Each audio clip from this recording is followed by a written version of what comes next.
za ga namba ce lafiya lau, namba noman namba, sai ka ji mutum ya ce ma shi ma'aikacin banki ne, ATM ɗinka ya samu matsala, don haka ka to mai ko kuma ka gaya mai lambobin nan na ATM da sauransu zai gyara ma. To wannan kuskure ne, kuskuren ma babba. Duk ma'aikacin bankin da yake ma'aikacin banki ne, idan har zai taimaka ma na ATM ɗinka ko wani abu naka ya samu matsala, kawai zai ce ma ATM ɗinka ya samu matsala amma ka je banki a gyara ma, kuma account ɗinka yana da wata matsala ka je banki a gyara ma, ba wai shi nan ka gaya mai nan wajen gyara ma ba. Su 'yan yahoo ɗin nan, wasu akwai tsohin ma'aikatan banki wanda na yi ritaya, wasu kuma da na fara an ka kore su da sauransu, suna dai da yawa gaskiya. Akwai kuma wanda za a ga ko makaranta ma bai yi ba, amma kuma sai a ga ya zo ya iya, kuma ya zo har yana koya ma wasu da yawa. Dalilin wannan faɗakarwa shine yanzu MTN sun fitar da wani layi, gaba ɗaya lambobin layin ƙwara 8 ne, kuma ana sai da su. Don haka kada mutum ya yi imani da wai idan aka kira shi wai kawai sai ka ga idan aka kira ka da lambar ƙwara 8 kawai sai ka ce a daga banki ne. A'a, ko mutum yana iya amfani da wannan lamba. Ita dai wannan lambar yawancinta ta fi tashi da 0, daga 00 guda biyu take tashi da su.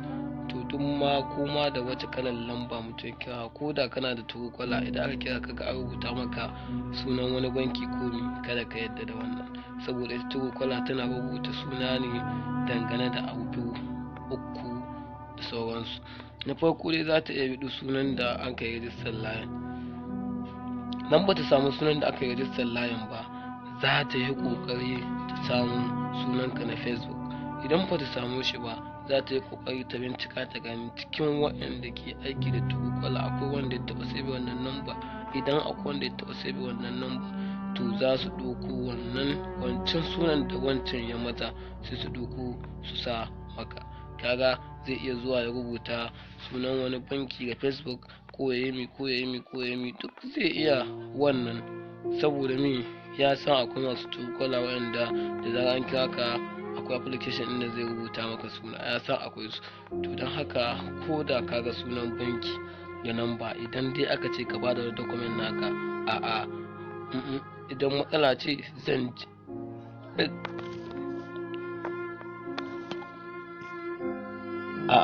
idan matsala ce to zan je banki in biya, ba wai in baka wani abu nan wajen ka bari dai in je banki in biya.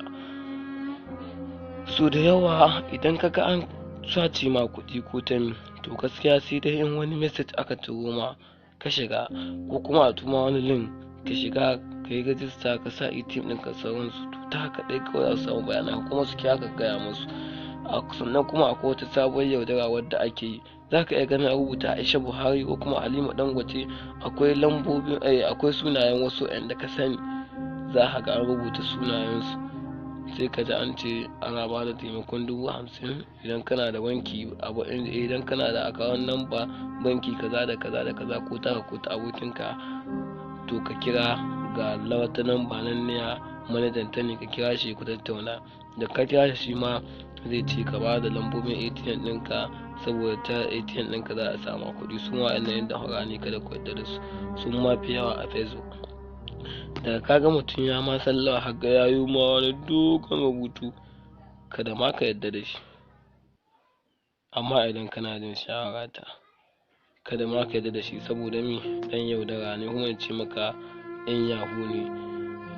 So da yawa ana sace Facebook ta hanyoyi daban-daban. Idan mutum ya sace Facebook ɗinka ya kasa, to kawai zai shiga cikin profile ɗinka ya ɗauko hoton profile ɗinka ya ɗauko, ba hoto na profile ɗinka, har hotunan ka ma ya ɗauko, sai zo ya rubuta komai yanda ka rubuta, amma dai lamba ba ta kace ba, lambar ma ba ta kace ba, don haka sai ya kulle lamba a ganinta, sai ya shiga cikin profile ɗinka duk wasu friend naka ya adin friend ɗinsu, su kuma daga sun ga sunanka da hotonka wane ne, sai duk su yi adin ɗin shi.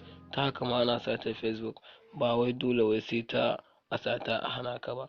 Hanyoyin da ake sata tana da yawa kuma laifin mutane su da yawa za ka ga cewa wai mutum ya buɗe Facebook ko wani abu haka sai ka ga wai da password ɗin shi da number shi duk kala guda. To wannan ta yaya za a yi a ce ya kasa sacewa? Malam idan ka buɗe Facebook ko wani abu ko security ko na banki ko menene kada ka yadda ka sa wanda wani zai iya tunanin ya sama ya sama, musamman password ɗin ATM. Da yawa za ka ga suna sa shi kan haihuwansu, wasu kuma 2020 wani abu dai gare sunan sai lamba hudu miya jami'a. Idan ma baka iya rike lamba hudu, a'a ka samu wani waje inda kake rubuta muhimman abu ka rubuta lambobin. Idan za ka rubuta su sai ka birkice su ba daidai ba, ta yanda da ka gani kai dai za ka san yadda abun ka suke. In ba ka iya haddacewa kuma wasu suna ɗauka password cikin lambar su sa, wallahi wannan ma kuskure ne. Saboda duk da haka nan ne kai idan aka ga Facebook ɗinka yana da muhimmanci, ana iya ɗiban mutum 5 a ba su number ka su ta sa password ko wani kala sun ka samu su gani har su samu su sace ma Facebook. Don haka a kula, in Yahoo dai akwai su ko'ina, a kula. Wassalam wa rahmatullahi ta'ala wa barakatuhu.